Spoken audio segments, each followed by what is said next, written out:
I'm Sharif Al Olama. I'm the Undersecretary for the Ministry of Energy and Infrastructure in the United Arab Emirates.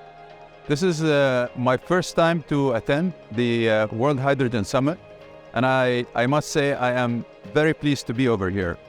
First of all, let me start by congratulating Rotterdam in terms of holding this major event. It's a very beautiful city.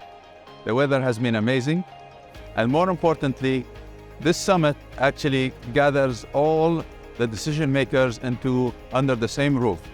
You have the technology providers over here, you have the policy makers over here, you have the research and development institutes over here. Every single entity that has a role to play in terms of making hydrogen a viable solution for the future. The intention for my visit here was to see how successful hydrogen economies have been built in Europe, and more importantly, to understand what are the standards and certification requirements for hydrogen imports into Europe. My country is one of the countries that has huge aspirations when it comes to hydrogen. We believe we can produce hydrogen at large scale, both to address our domestic demands, but also a potential of exporting hydrogen to countries that require them, such as Germany and others in Europe. So therefore, it is very important to align the export strategy that we have with the import strategy for Europe, so that we are on the same page and that there are no discrepancies when it comes to exporting our products here. What we can bring is basically our know-how, our commitment. We are a small country, the United Arab Emirates, but our ambitions are greater than any other country in the world. We have achieved a lot in the past 50 years, and that is just the beginning. As most people are aware, we are holding COP28 this year in the United Arab Emirates. It is going to be an exceptional event. We are anticipating that there will be somewhere in the range of around 80,000 delegates that will be attending the COP. It is going to be a COP unlike any other. It's going to be a COP of inclusivity. It's going to be a COP of action. What we have achieved as a global community today with regards to emissions is far from where we need to be.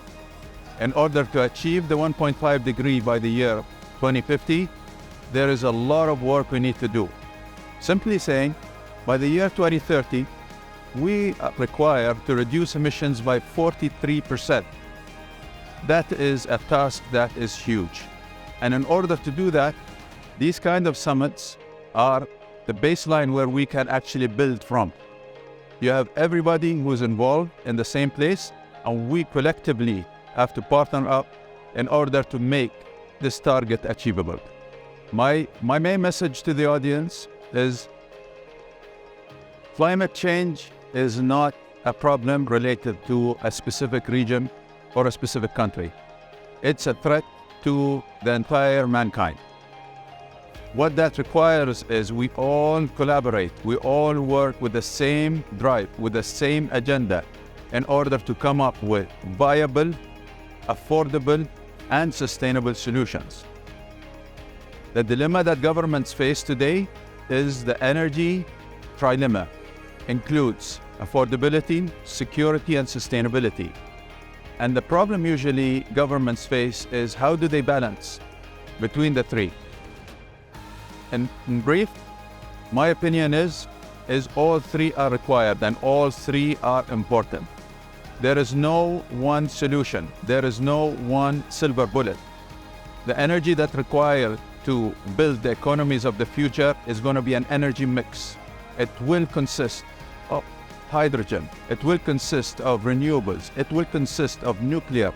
It will consist of all types of energy that drive our economies, drive our growth, and ensures the well-being of populations today and in the future.